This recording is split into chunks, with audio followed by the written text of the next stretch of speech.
Welcome to Levy's Customs. Today we're going to be taking a look at the Dell XPS 8700. XPS stands for Extreme Performance System. So you have the Dell Inspiron, which is kind of their consumer, base level stuff.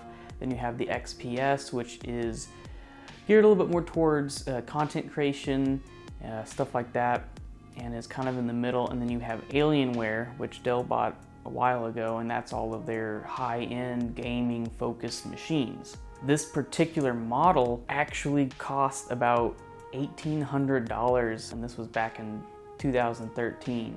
This computer has been customized a little bit, and it's interesting because since it has been modified, I didn't know exactly which model this was, because each time they come out with something, there's some variations to it, like, oh, this one has more memory, this one has a better video card, this has a better processor. Anyways, one thing I really like about Dell, especially if you're buying used, is the Dell, not lookup number, what is it? Service tag, yeah, okay. What's really cool about Dell is they have service tag numbers for every single machine that they produce, almost like an identifier for that particular machine. So it's very unique. So I just punched this in on Dell's website and it gave me the exact specs of what it came with. That includes a Core i7 4770 by Intel, and that's a 4-core 8-thread processor. It has an NVIDIA 660 1.5 gigabyte model. It came with 24 gigabytes of RAM, but the owner upgraded it to have 32 gigabytes total. Then you also have a interesting, because I've never seen this before, it's a 256 gigabyte Msata drive.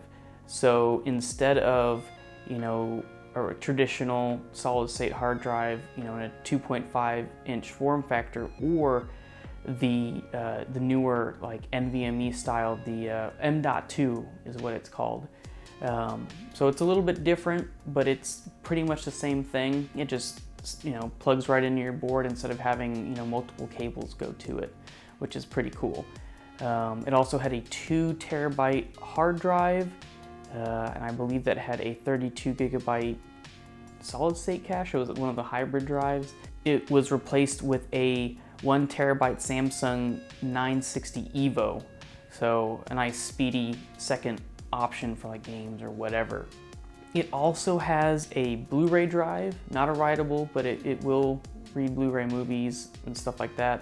It has media card slots for different types of like SD cards, or Sony has a bunch of different kinds as well, express cards, so that's really nice. It also has 2 USB ports on the top. They're both USB 2.0, and it has a headphone out and a mic in port as well up top. It also has built-in Wi-Fi and doesn't have like an antenna. It's really interesting. The chip is on the board, Wi-Fi chip, and then there's 2 wires that go up inside the case to get, I guess, better reception instead of having to have an antenna sticking out. But I'm guessing that Wi-Fi chip doesn't work very well anymore. In fact, I tested it and I had to switch to using what the owner put in, which is it's a secondary Wi-Fi card that you plug into the motherboard, and that seems to work perfectly fine. Does 2.4 and 5 gigahertz. I think it does AC or whatever they're calling it now, Wi-Fi 5 or something, I don't know. Now it's time for the benchmarks, and because this is a desktop, I'm just gonna go ahead and test in 1080p, not only because all I have is 1080p monitors, but that's what most people still play on. First off, we have Far Cry 5 on the low preset. We got an average of 39.6 frames per second and a 1% low of 31.3 frames per second.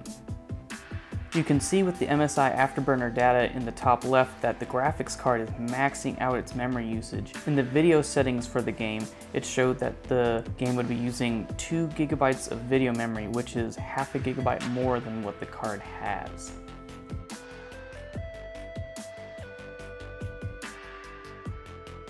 With Killing Floor 2 at the high preset, we got an average of 88 frames per second and a 1% low of 55.4 frames per second. This game ran very smooth and was a bit surprising, but then again, it is a 4-year-old game.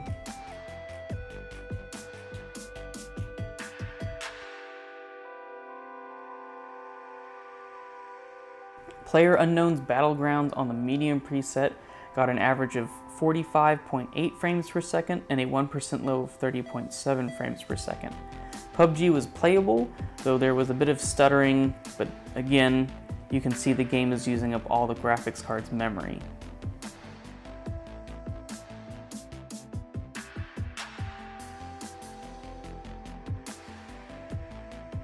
Resident Evil 3 on the lowest settings got an average of 40.6 frames per second and a 1% low of 29.1 frames per second. I turned down everything to low, and the game was still using more video memory than the graphics card could provide. It still managed to keep above 30 frames per second though.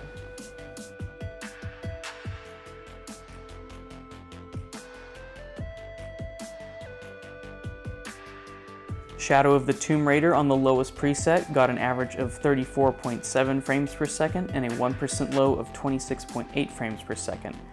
Not only does this game look pretty bad on the lowest settings, but the graphics card still could not keep up with the video memory usage.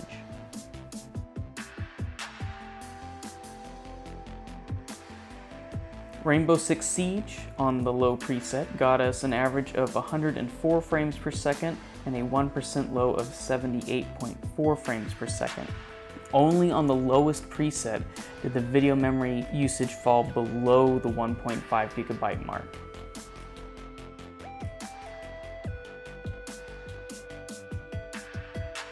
Overwatch on the medium preset got us an average of 94.2 frames per second and a 1% low of 52.4 frames per second. Overall, the gameplay was smooth and was over 60 frames per second the majority of the time, though one of my run-throughs I did get a 1% low of 17.9 frames per second, which was out of the ordinary.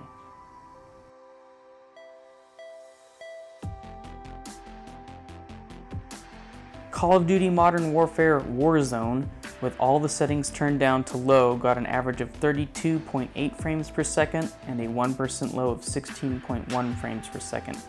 This game was pretty choppy and ran under 30 frames per second most of the time.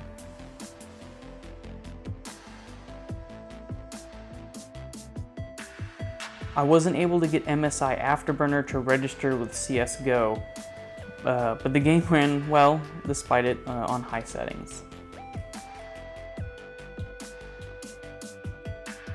Fortnite on the medium preset got us an average of 75.4 frames per second and a 1% low of 34.7 frames per second.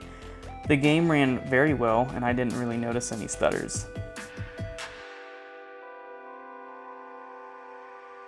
Metro Exodus on the low preset got us an average of 40.9 frames per second and a 1% low of 23 frames per second. I was a bit surprised at how well Metro ran. I was expecting frame rates more like in the low 20s.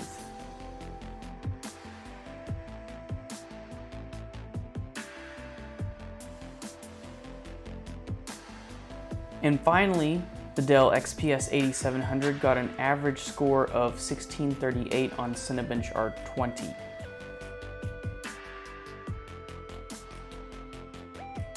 I was going to test Red Dead Redemption 2, but in the last video I tried getting it to run on a 2 gigabyte video card, and this is even less, so I didn't even want to attempt it. Since my last video where I said that that Asus laptop would be a good mobile like video editing or media editing laptop because of its good processor and not so good a graphics card, I was trying to think of how to benchmark those type of applications. You can't just be like, oh yeah, I'm gonna benchmark Photoshop. So I did try out a benchmark extension for Adobe Premiere Pro, but this particular machine, I could not get it to finish the benchmark. It kept on having encoding errors. I'm not sure why. I reinstalled the operating system on this thing 3 times and it's still on this particular scene that it was trying to export for the benchmark, it would just have a compiling error and I could not get past it, even after hours of research. So very frustrating, but I have already benchmarked 2 other computers at the time of filming right now, and both of them passed, went through the test perfectly fine without any issues. So I'm guessing this is just kind of a one-off deal. Even though this case is a bit dated looking, I actually kind of like it. I like the fact that it has media card slots built right into the case. It makes it super convenient. I just have to pull up my memory card, stick it in the computer, I can edit all my stuff, whereas normally on all my other computers, I have to find an adapter that I have just to do that. Another really cool thing I like about this is not only does it have a standard ATX motherboard in there, meaning if you are wanting to either upgrade or replace your power supply in this computer, you can do it without having any issues of compatibility. Like all the plugs are the same as a regular ATX motherboard. Another thing I like about this computer is that the motherboard is a standard ATX board, meaning like for power supplies, and for cases, there shouldn't be any compatibility issues, whereas like some Dell machines, and even the others like Lenovo and HP, they do this too. They have proprietary connections on the motherboard for power. So if anything ever happens to your power supply after your warranty, too bad, you're gonna have to send it in and shell out a lot of money. So it's really nice to see that. That way you can upgrade without having to worry about, is this gonna fit or not? Is this gonna work? You could even take this computer, put it in a different case, and then put something else in there. There's just a lot of compatibility that makes it very convenient. It also has an extra slot for another optical drive if you wanted to add it, and it has a bunch of hard drive slots as well, both for 2.5 inch and for full 3.5 inch. The one thing about this case that you're not going to be able to upgrade is the airflow. There is just that one exhaust fan on the case, and there's nowhere else to mount a second fan. And my thoughts on this computer is very much like the previous computer I took a look at, and that this is definitely going to be more geared towards someone doing content creation, video editing, music production, picture editing, just because of that processor is still really good for today. It's starting to get a little bit older now. It's 4th generation Intel, back in 2013 or so. But it still can keep up with all these programs today, whereas the graphics card is, again, the weakest link. That in this machine has 32 gigs of RAM. There's just a lot of stuff you can do with that still, even though you can't play a ton of games at the highest settings. This still would be great, like a used budget, media editing machine. So I kind of talked about wanting to do more benchmarks in regards to, media editing and stuff like that. And so I'm wanting to do Premiere Pro, and I might throw in like a Photoshop benchmark as well. I'll have to see, and maybe if there's enough I can see about doing DaVinci Resolve and maybe some other photo editing stuff. I'll have to see if there are extensions for those as well. But also I'm wanting to get a screen color calibration tool. It's not going to be an amazing one because they're pretty expensive, but I want to be able to kind of show the color accuracy of monitors, especially, like laptops, especially if I'm recommending them for doing media work. Color accuracy is very, very vital. Otherwise, you'll edit a video and it looks really weird because the colors are off, especially if you're viewing it on a different device.